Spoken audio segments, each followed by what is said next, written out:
Saudara, hipnotis ternyata merupakan ilmu komunikasi yang teruji keilmiahannya dan tidak sekedar untuk pertunjukan, tetapi juga dapat digunakan untuk terapi dan penyembuhan. Beginilah gambaran seseorang yang berada dalam pengaruh alam bawah sadar. Orang tersebut tidak mampu lagi mengontrol diri selain mematuhi sugesti yang diberikan oleh orang yang menghipnosis. Kesadaran orang tersebut baru pulih kembali jika penghipnotis mengembalikan pada kondisi semula. Tidak ada magic, mistik atau mantra dari seluruh proses hipnotis seperti yang selama ini dipahami masyarakat dalam istilah gendam. Komunikasi yang teratur dan terarah merupakan kunci dari seluruh proses membawa seseorang ke alam bawah sadarnya. Dengan demikian siapapun dapat belajar ilmu hipnosis kapan dan dimanapun. Pemahaman ini sekaligus menjelaskan bahwa seseorang umumnya mampu menghipnosis sekaligus dihipnosis, meski tergantung kepekaan sugestivitas orang tersebut.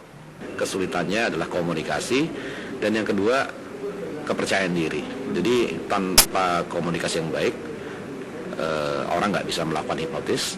Dengan komunikasi yang baik tapi tanpa rasa percaya diri juga nggak ada artinya. Di Amerika, ilmu hipnosis menjadi jurusan tersendiri di perguruan tinggi karena kegunaannya yang menjangkau hingga ke terapi kesehatan dan kejiwaan. Uniknya di Indonesia, belajar ilmu hipnosis kini menjadi tren baru di kalangan masyarakat dan bermunculan berbagai pelatihan dengan pengenaan biaya yang cukup besar.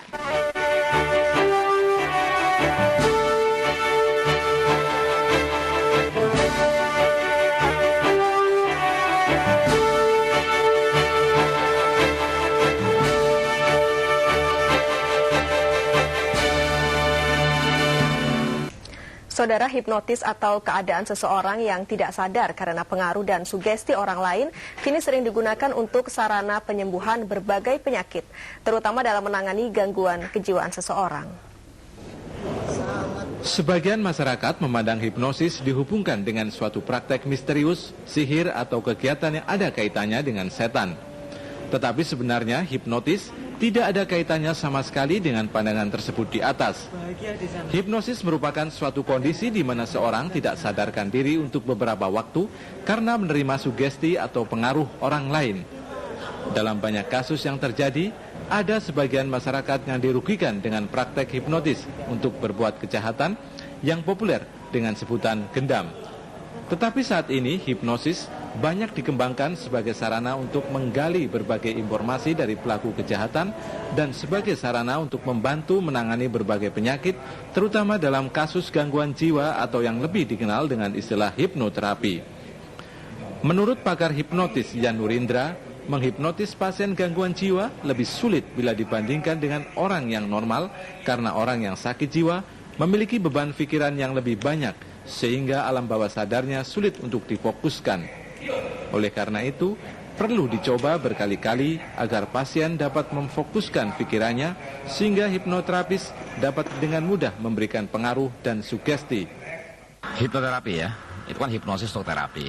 Berarti salah satu bentuk terapi yang memanfaatkan hipnosis. Hipnosis itu kan pengetahuan untuk memprogram ulang bawah sadar.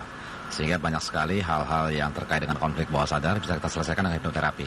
Seperti misalkan psikosomatis ya, penyakit fisik yang diakibatkan oleh psikologi atau juga stres, kemudian juga fobia traumatik, kemudian juga kecanduan narkotik.